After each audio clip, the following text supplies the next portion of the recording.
morning.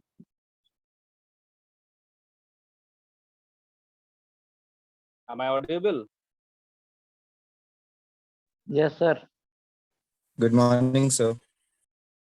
Good morning, sir. Good morning.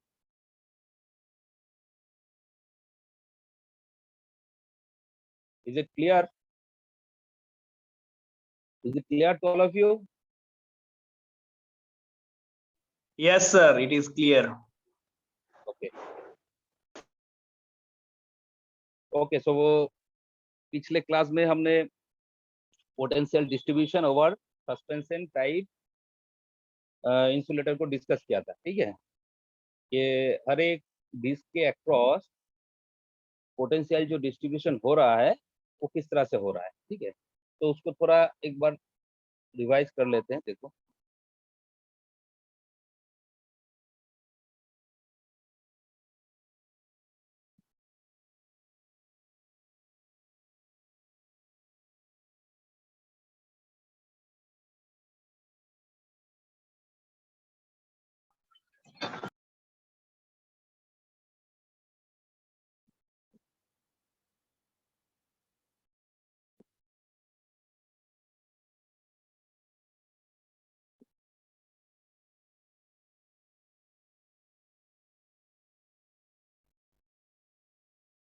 potential distribution over suspension type insulator string. Okay, so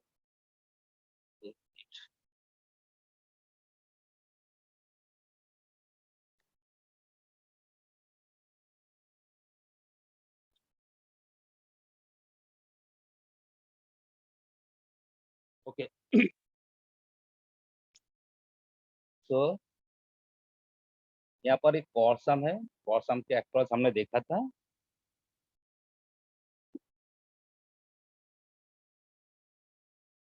इस तरह के तीनों disc.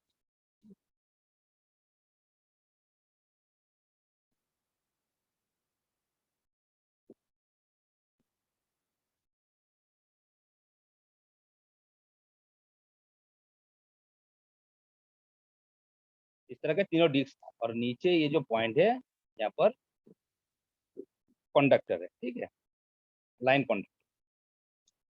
तो actually देखो, ये क्रॉस आर्म है, यहाँ पर तीनों डिस्क है और हर एक डिस्क किसको रिप्रेजेंट कर रहा है? हर एक डिस्क किसको रिप्रेजेंट कर रहा है? एक कैपेसिटर को, ठीक है ना। सो यहाँ पर हमने देखा था तीनों कैपेसिटर फॉर्म कर रहे हैं।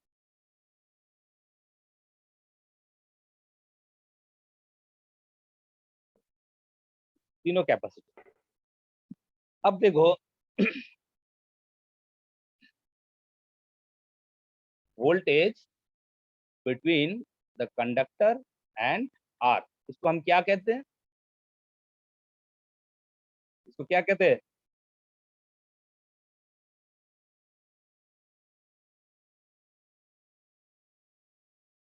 ये जो वोल्टेज है, ये कौन सा वोल्टेज है? इसको फेज वोल्टेज कहते हैं, ठीक है। ये वोल्टेज डिस्ट्रीब्यूशन हो जाएगा तीनों अक्रॉस ईच डिस्क। तो हर एक डिस्क के अक्रॉस हमें पोटेंशियल कितना मिलेगा? यहाँ पर V1 मान लेते हैं, ये V2 है और लास्ट वन इज V। ये तीनों इंसुलेटर के अक्रॉस वोल्टेज डिस्ट्रीब्यूशन, ठीक है। सो अब देखो, ये V1, V2 एंड V3 ये क्या अनइक्वल होगा? ये इक्वल होगा। इन दैट केस,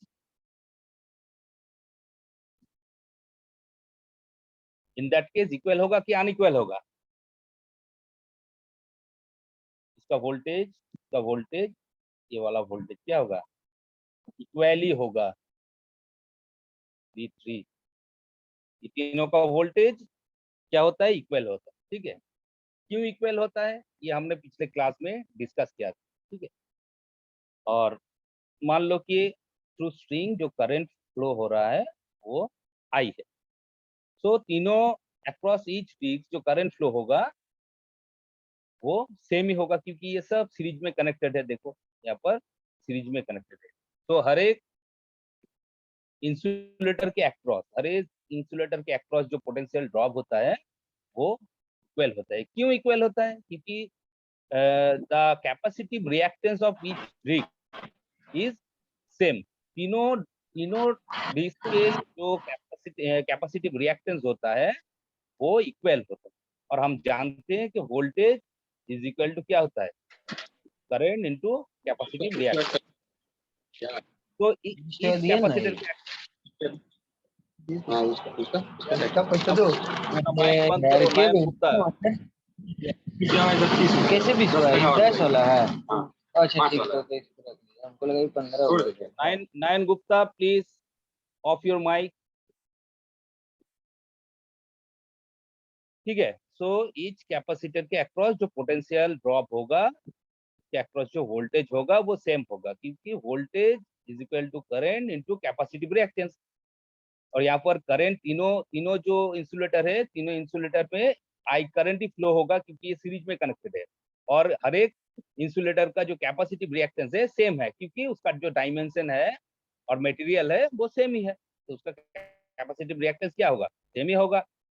तो इसके अक्रॉस इक्वल वोल्टेज डिस्ट्रीब्यूट हो जाएगा। ठीक है, अब देखो, अब जब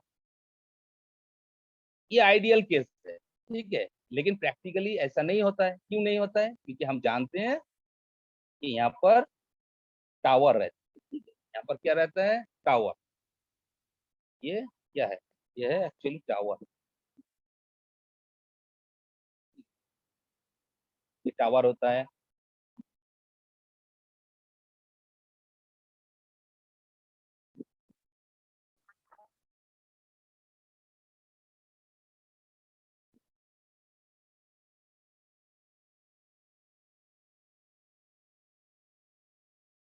सी सी सी, ये जो सी है, इसको इसको क्या कहते हैं?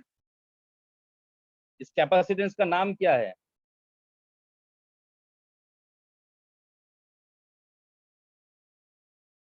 ये कौन सा कैपेसिटेंस है?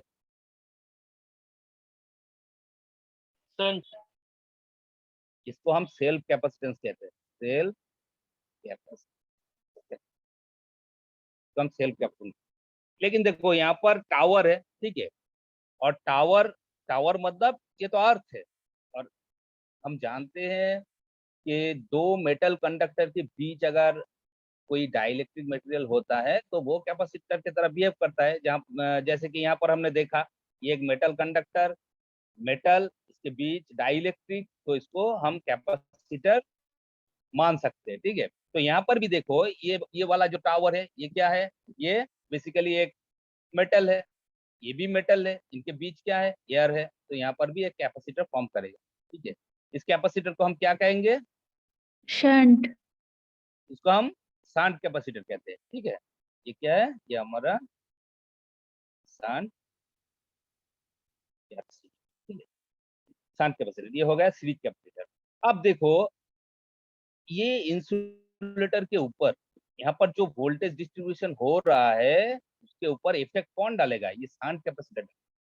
यहाँ पर कैपेसिटर फॉर्म हुआ है, तो ये इसके ऊपर एक इफेक्ट डालेगा। उस इफेक्ट की वजह से क्या होगा? ये जो पोटेंशियल डिस्ट्रीब्यूशन हो रहा है अक्रॉस ईच डिस्क, अब ये क्या सेम रहेगा? ये अब सेम रहेगा? नहीं रहेगा, सेम नहीं रहेगा। क्यों नहीं रहेगा? हमने पिछले क्लास में हमने देखा है, जो यहाँ पर जो करंट डिस्ट्रीब्यूशन होता है, करंट डिस्ट्रीब्यूशन हर एक जो इंसुलेटर होगा, हर एक इंसुलेटर के अक्रॉस जो करंट डिस्ट्रीब्यूशन होगा, मतलब कि इनके थ्रू जो करंट पास होगा वो अब सेम नहीं रहेगा। वो अब सेम नहीं रहेगा, क्योंकि यहाँ पर देखो, तीनों कैपेसिटर यहाँ पर फॉर्म कर चुका है। अब यहाँ पर जो करंट हमारा आई है, इस तरह से ये वाला जो नोड है, ये वाला जो नोड है, इस नोड से इधर एक करंट पास हो जाएगा, इधर एक करंट पास हो जाएगा। ठीक है, तो एक को कैपिटल आई सी, एक को स्मॉल आई सी हम ले लेते हैं। और हमने दिखाया था कि अगर मान लो कि करंट करंट का जो वैल्यू है, करंट का वैल्यू जो होगा, करंट का जो वैल्यू होगा वो क्या है? इसको मान लेते हैं हम 10 एम्पियर। ये 10 एम्पियर होगा तो यहाँ के अक्रॉस हम मान लेते हैं ये 2 एम्पियर है। अब ये जो नोड है इस नोड से मान लेते हैं कि यहाँ पर जो I2 करंट फ्लो हो रहा है वो भी 2 एम्पियर का है, और इधर कैपिटल I2 ये मेन करंट है, और यहाँ पर I1 और ये वाला मान लेते हैं कैपिटल I1। तो अगर ये 10 एम्पियर होगा 2 एम्पियर इधर पास हो रहा है, तो I3 का वैल्यू क्या हो जाएगा? I3 का वैल्यू यहाँ पर कितना होगा? I3 का वैल्यू 8 एम्पियर होगा, है कि नहीं? I3 8 एम्पियर है। अब ये जो I2 है, ये I2 का वैल्यू क्या होगा? I2 इज इक्वल टू क्या होगा? यहाँ पर देखो I1 पास हो रहा है, ठीक है, यहाँ से I1 पास हो रहा है, I2 पास हो रहा है। अच्छा, ये क्लियर दिख रहा है ना तुम लोगों को, या फिर कुछ एजीनेस आ रहा है?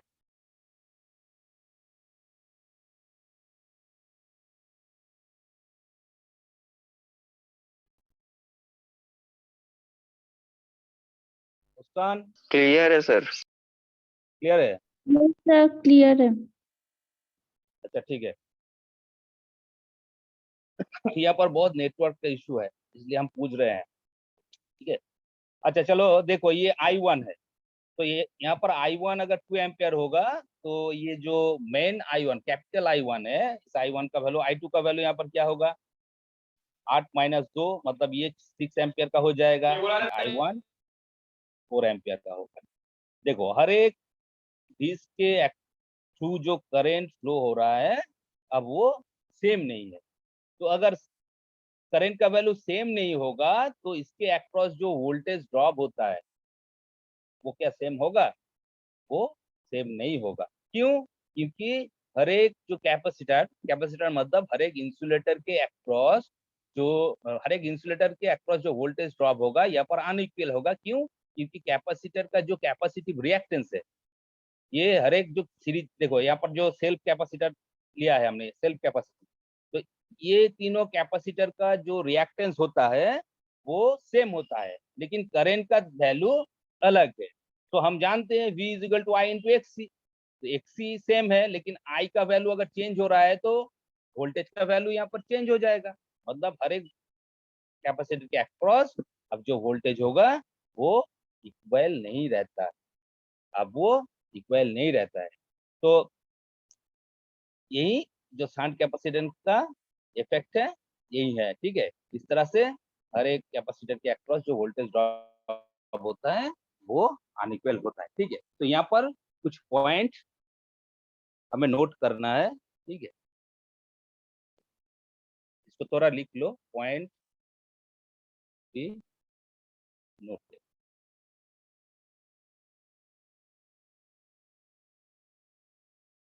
तो हमने जैसे कि बताया कि पहला पॉइंट क्या है? The voltage impressed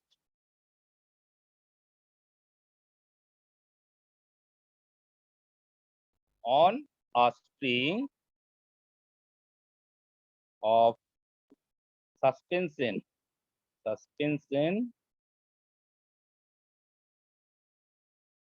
insulator does not distribute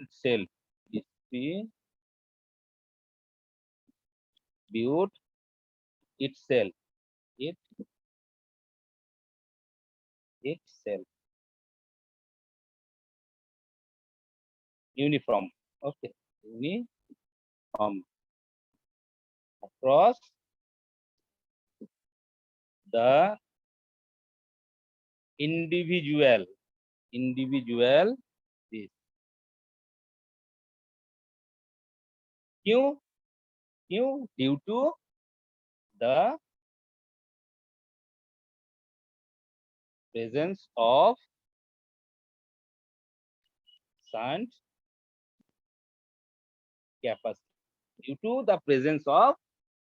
capacitance, okay। Shunt capacitance यहाँ पर जो फॉर्म हो रहा है, इस शंट कैपेसिटेंस के वजह से इंसुलेटर के अक्रॉस जो पोटेंशियल डिस्ट्रीब्यूशन होगा वो अनइक्वल होगा।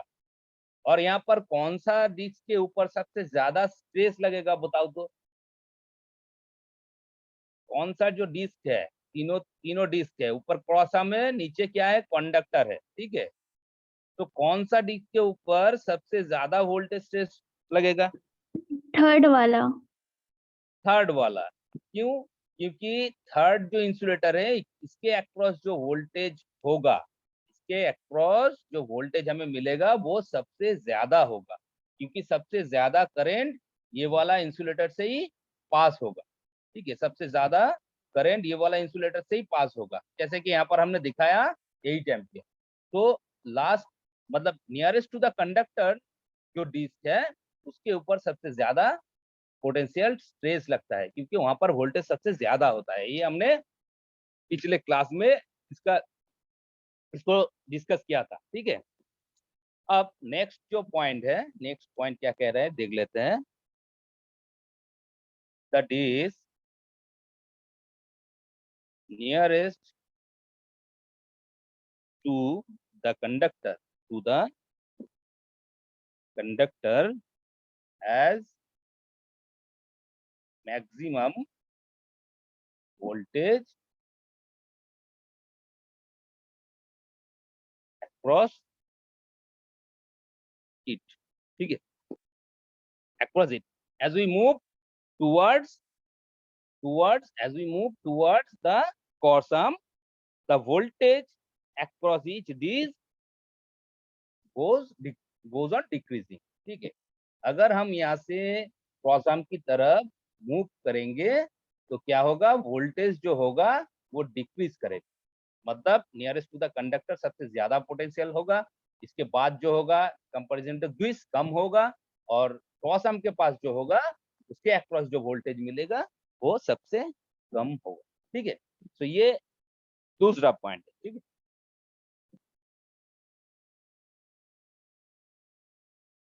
अब थर्ड पॉइंट क्या है देख लेते हैं। The unit nearest to the conductor, the unit nearest to the conductor is under maximum electrical press, is under maximum electrical press,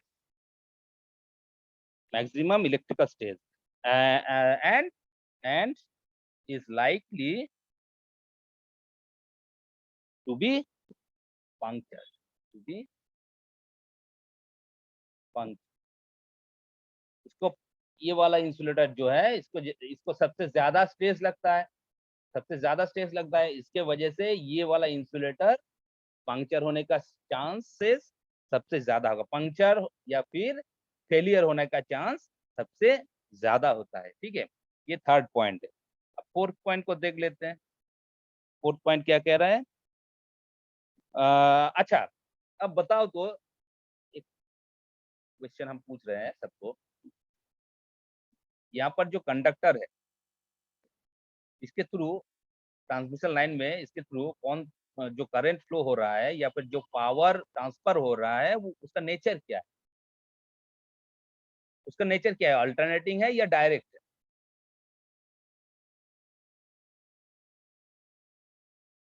AC है या डीसी है? अल्टरनेटिंग है सर। अल्टरनेटिंग है। अब मान लो कि इसके थ्रू जो पावर ट्रांसमिट होगा या फिर हो रहा है वो डीसी है, डीसी, ठीक है। जब डीसी होगा तो यहाँ पर जो पोटेंशियल डिस्ट्रीब्यूशन होगा या फिर इंसुलेटर के ऊपर जो इफेक्ट आएगा, किस तरह से इफेक्ट आएगा बताओ तो।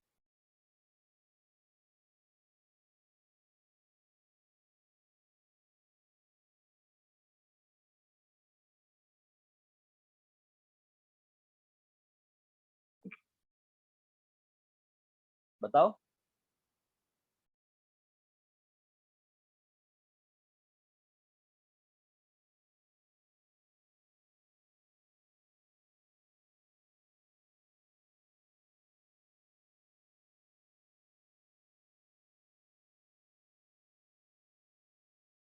बताओ anybody?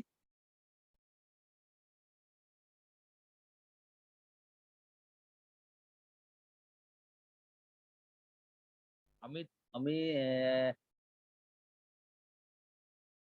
Amar Kumar Yadav, Amar Kumar Yadav, are you audible? Amar Kumar Yadav, yes sir. मैंने अभी जो एक क्वेश्चन पूछा है, सुना है ना?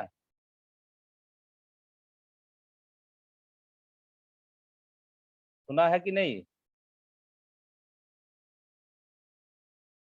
अमन कुमार यादव,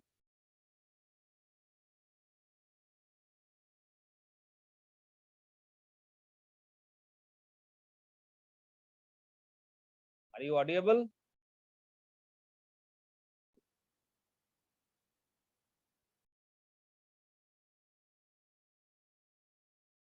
क्वेश्चन पूछने से सब भाग जाता है। अच्छा, Muskan Singh, yes sir. Are you audible? Yes sir. Sir so repeat कीजिएगा, आवाज कट कट के आ रहा था। अच्छा सुनो, यहाँ पर जो करेंट ट्रांसमिशन लाइन में जो जो पावर ट्रांसफर होता है वो उसका नेचर ऐसी होता है, ये तो हम जानते ही है। लेकिन यहाँ पर यस अगर हम डीसी को फ्लो करेंगे, डीसी पावर को ट्रांसफर करेंगे, तो इन दैट केस ये जो इंसुलेटर है, ठीक है, इस इंसुलेटर के ऊपर इसका क्या इफेक्ट है? यहाँ पर जो वोल्टेज जो डिस्ट्रीब्यूशन हो रहा है इसके ऊपर इफेक्ट क्या है?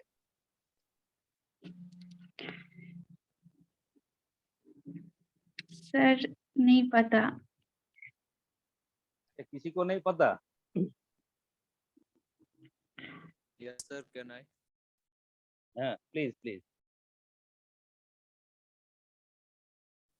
सर जब डीसी करंट फ्लो करेगा तो सर वहाँ कैपेसिटिव रिएक्टेंस है वो जीरो हो जाएगा सर, क्योंकि डीसी में फ्रीक्वेंसी नहीं रहेगा तो मेरा जो कैपेसिटिव रिएक्टेंस है एक्सी वो कैपेसिटिव जीरो हो जाएगा reactance, sir. Capacitive reactance zero हो जाएगा? यस सर, डीसी में मेरा फ्रीक्वेंसी नहीं रहेगा तो सर।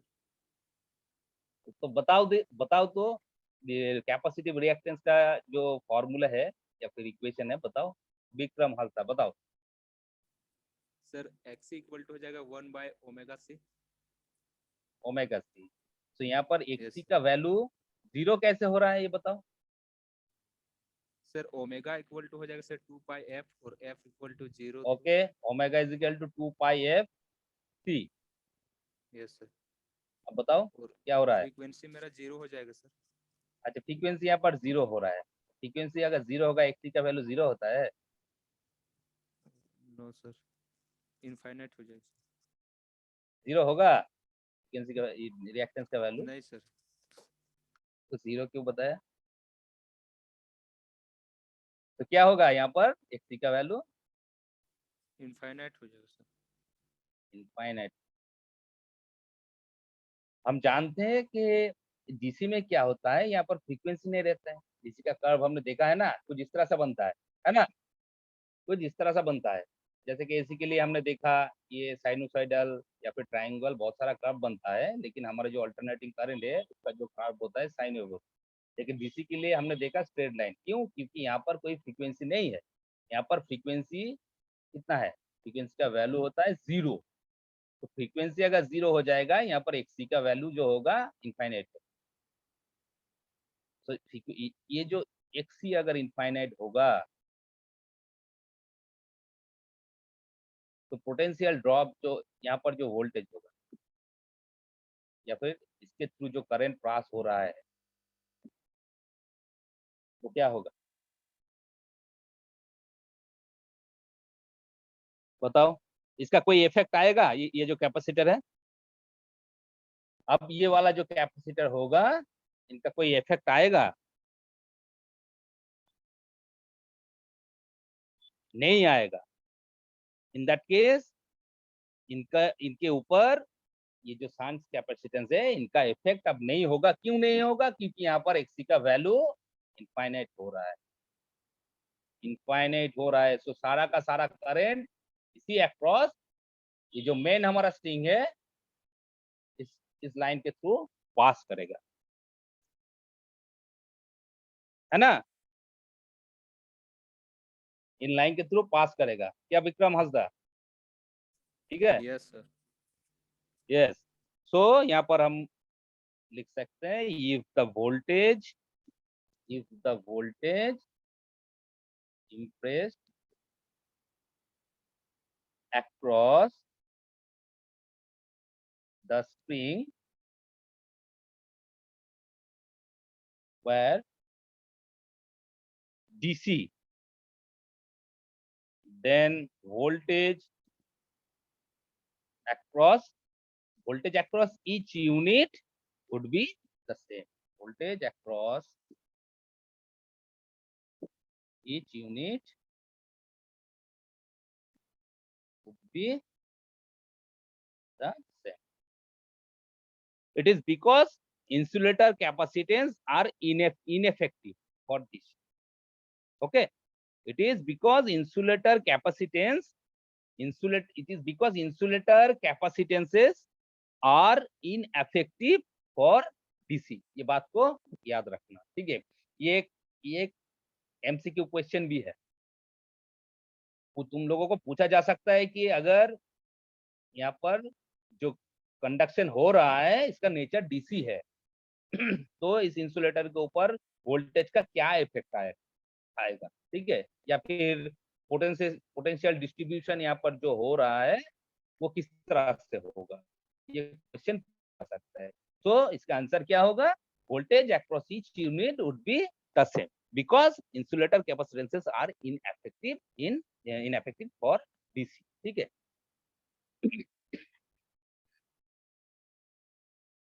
तो थोड़ा देख लो।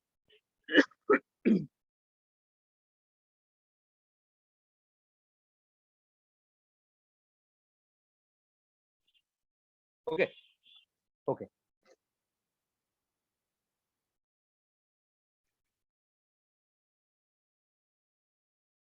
अब मैंने स्ट्रिंग एफिशिएंसी तो डिस्कस किया था पिछले क्लास में। स्ट्रिंग एफिशिएंसी बेसिकली है क्या? स्ट्रिंग एफिशिएंसी ये जो अनइक्वल जो वोल्टेज डिस्ट्रीब्यूशन हो रहा है, ठीक है, उसको हम कैसे मैथमेटिकली कैसे रिप्रेजेंट करते हैं? स्ट्रिंग एफिशिएंसी के द्वारा। तो स्ट्रिंग एफिशिएंसी का जो डेफिनेशन है वो हमने देखा, क्या देखा था? क्या देखा था? बताओ, कोई बताओ तो, देखते हैं याद है कि नहीं। ये क्वेश्चन मैंने मिड सेम में भी ये क्वेश्चन डाला था, स्ट्रिंग एफिशिएंसी वाला, है ना। तो स्ट्रिंग एफिशिएंसी बेसिकली है क्या?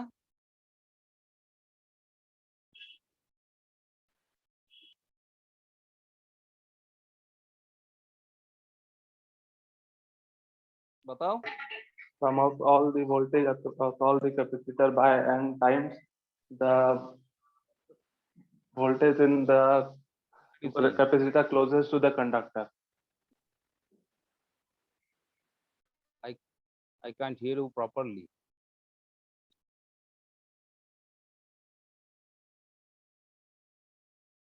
Please repeat.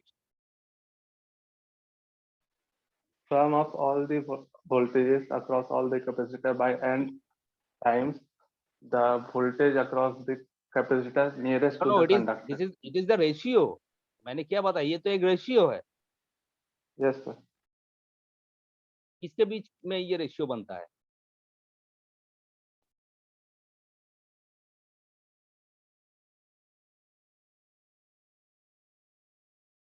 इसके बीच ये रेशियो बनता है।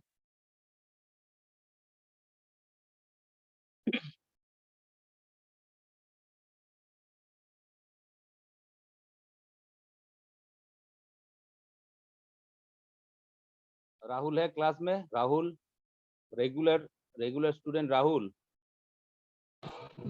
Yes sir. बताओ स्ट्रिंग एफिशिएंसी का डेफिनेशन क्या है? So voltage across all the string is divided by the number of discs multiply voltage across the nearest to the conductor. Yes, That means the ratio of voltage across the whole string, right? The ratio of voltage across the whole string to the product of number of discs and voltage across the disc nearest to the conductor. इसको हम क्या कहते हैं? इसको हम spring efficiency कहते हैं, ठीक है?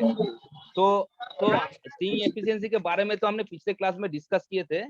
आज हम इसका मैथमेटिकल एक्सप्रेशन देखेंगे, मतलब कि इसका जो डेरिवेशन है वो डेरिवेशन हम आज सॉल्व करेंगे, ठीक है? तो चलो देखते हैं।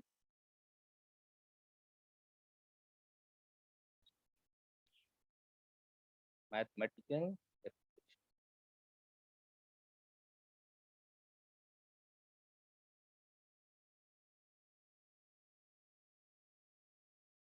तो वही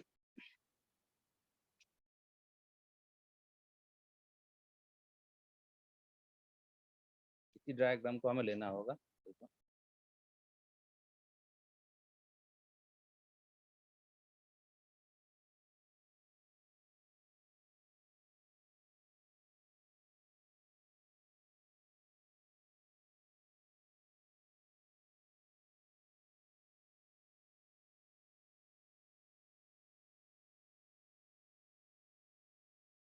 ये क्या है? क्रॉस आर्म,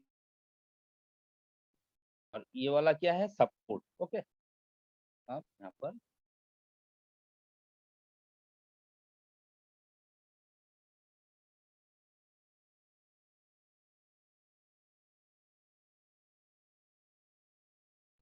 ये कंडक्टर, ओके।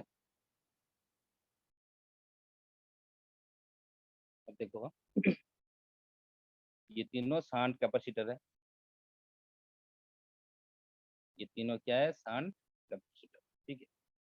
सो यहाँ पर हमारा जो मेन कैपेसिटर है, मतलब सेल्फ कैपेसिटर है, उसको हम सी से रिप्रेजेंट करते हैं, सी सी सी। और ये जो शंट कैपेसिटर है इसको हम C1 से रिप्रेजेंट करते हैं, C1। तो सी क्या है? सी सेल्फ कैपेसिटर, एंड C1 क्या है? Shunt capacitor, okay. Self capacitor, shunt capacitor. अब देखो ये जो इन दोनों के बीच जो रेशियो है, the ratio of shunt capacitor to the self capacitor, इसको हम क्या कहते हैं? स्प्रिंग एफिशिएंसी जो कांस्टेंट होता है के, तो हम के कहते हैं। के क्या होता है? C1 अपॉन C, ये एक कांस्टेंट वैल्यू है, ठीक है। अब देखो ये कांस्टेंट है, ये किसके ऊपर डिपेंड करता है? C1 एंड C के ऊपर डिपेंड करता है, ठीक है। अब देखो यहाँ पर जो वोल्टेज डिस्ट्रीब्यूशन होगा स्टार्टिंग फ्रॉम क्रॉस आर्म, ठीक है। स्टार्टिंग फ्रॉम क्रॉस आर्म से हम स्टार्ट करते हैं। तो क्रॉस आर्म से अगर हम स्टार्ट करेंगे तो वोल्टेज अक्रॉस ईच यूनिट क्या होगा? वोल्टेज अक्रॉस ईच यूनिट, पहला वाला का तो V1 है, V1। दूसरा वाला जो है उसका V2 है, एंड थर्ड वन V3, ठीक है। ये तीनों का वोल्टेज है, एंड इसका जो टोटल वोल्टेज होगा ना होगा V, इनका टोटल वोल्टेज जो होता है, टोटल वोल्टेज होगा V, ओके। अब देखो यहाँ पर जो करंट डिस्ट्रीब्यूशन हो रहा है, ये जो नोड है, ये एक नोड है, ये एक नोड है, तीनों नोड। तो इस नोड ले लो, इसको मानते हैं A, ये वाला जो नोड है B, एंड ये वाला जो नोड है इसको D मानते हैं, ठीक है। तीनों नोड है, तीनों नोड है। अब यहाँ से जो करंट फ्लो कर रहा है I3, ये I3 है। सेकेंड जो इंसुलेटर है इसके थ्रू जो करंट फ्लो कर रहा है I2, and first nearest to cross arm जो है उनके बीच जो करंट फ्लो हो रहा है वो I1 है, ठीक है। अब शंट कैपेसिटर, जो तीनों शंट कैपेसिटर है उसके अक्रॉस जो करंट फ्लो होगा, जैसे कि ये एक I3 हो गया, ये एक I2 है, और ये वाला I1, ओके। सो अब देखो ये जो पहला जो नोड है, ठीक है, जैसे कि A, इस नोड में हम किरचॉफ लॉ को अप्लाई करते हैं। किरचॉफ जो करंट वाला लॉ है उस लॉ को हम यहाँ पर अप्लाई करते हैं, देखते हैं क्या होता है। so applying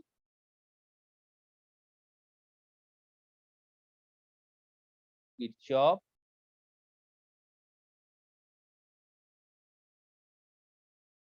current law